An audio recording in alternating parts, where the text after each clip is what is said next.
Citoyennes, citoyens, chers compagnons, bonjour. Le tour de la France par deux enfants. Chapitre 5, les préparatifs d'Étienne le Sabotier, les adieux, les enfants d'une même patrie. Les enfants d'une même patrie doivent s'aimer et se soutenir comme les enfants d'une même mère. Pendant qu'André et Julien mangeaient, Étienne entra. « Enfant, dit le sabotier en se frottant les mains, je n'ai pas perdu mon temps. J'ai travaillé pour vous depuis ce matin. D'abord, je vous ai trouvé 2 places dans la charrette d'un camarade qui va chercher les foins tout près de Saint-Quirin, village voisin de la frontière, où vous coucherez ce soir. On vous descendra un quart d'heure avant le village. Cela économisera les petites pattes de Julien et les tiennes André. Ensuite, j'ai écrit un mot de billet que voici. Décidément, c'est à chaque fois. J'ai écrit un mot de billet que voici pour vous recommander à une vieille connaissance que j'ai aux environs de Saint-Quirin. Fritz, ancien garde forestier de la commune. Vous serez reçus là-bas à bras ouverts, les enfants, et vous y dormirez une bonne nuit. Enfin, ce qui vaut mieux encore, Fritz vous servira de guide le lendemain dans la montagne et vous guidera et vous mènera hors de la frontière par des chemins où vous ne rencontrerez personne qui puisse vous voir. C'est un vieux chasseur que l'ami Fritz, un chasseur qui connaît tous les sentiers de la montagne et de la forêt. Soyez tranquille. Dans 48 heures, vous serez en France. Oh, monsieur Étienne, s'écria André, vous êtes bon comme notre second père. Mes enfants, répondit Étienne, vous êtes le fils de mon meilleur ami. Il est juste que je vous vienne en aide. Et puis, est-ce que tous les enfants, est-ce que tous les Français ne doivent pas être prêts à se soutenir entre eux?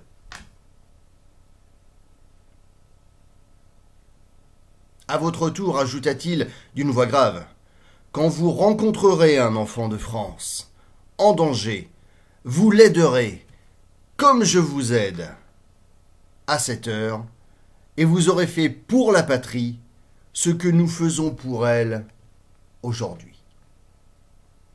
C'est beau. En achevant ces paroles, Étienne entra dans la pièce voisine où était son atelier de sabotier, et voulant réparer le temps perdu, il se mit à travailler avec activité. Le petit Julien l'avait suivi et il prenait un grand plaisir à le voir creuser et façonner si lestement les bûches de hêtres de la montagne. Vers le milieu de l'après-midi, la carriole dont avait parlé le père Étienne s'arrêta sur la grande route. Le charretier, comme il était convenu, siffla de tous ses poumons pour avertir les jeunes voyageurs. Il est beau, non? C'est mon papa qui me l'a appris. À ce signal, André et Julien saisirent rapidement leur paquet de voyage. Salut mon chien, non, c'est pas toi que j'ai appelé. Ils embrassèrent de tout leur cœur la mère Étienne et aussitôt le sabotier les conduisit vers la carriole. Après une nouvelle accolade, après les dernières et paternelles recommandations du brave homme, les enfants se casèrent dans le fond de la carriole. Le charretier fit claquer son fouet et le cheval se mit au petit trot. Le père Étienne, resté seul sur la grande route, suivait des yeux la voiture qui s'éloignait.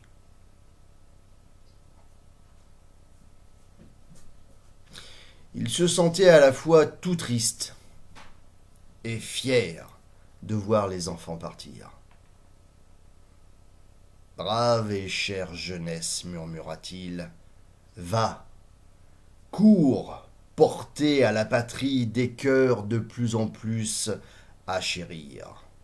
Va, cours, porter à la patrie des cœurs de plus pour la chérir. » Et lorsque la voiture eut disparu, il revint chez lui lentement, songeur, pensant au père des deux orphelins, à son vieil ami d'enfance qui dormait de son dernier sommeil sous la terre de Lorraine, tandis que ses deux fils s'en allaient seuls désormais au hasard de la vie. Alors une larme glissa sur les yeux du vieillard. « Juste Dieu, murmura-t-il, bénis et protège cette jeunesse innocente et sans appui. » Alors, eh bien la gravure du jour, la voici. Et il se dit que le sabotier des Vosges, on fabrique surtout les sabots dans les pays de forêt et de montagne, où on se sert principalement de bois de hêtre ou de noyer pour y creuser les sabots. Il y a beaucoup de sabotiers dans les Vosges, car ces montagnes sont très boisées. Voili, voilu, voilà. Par le ciel, partout, pour tous. Que la force soit avec vous. Salut et fraternité.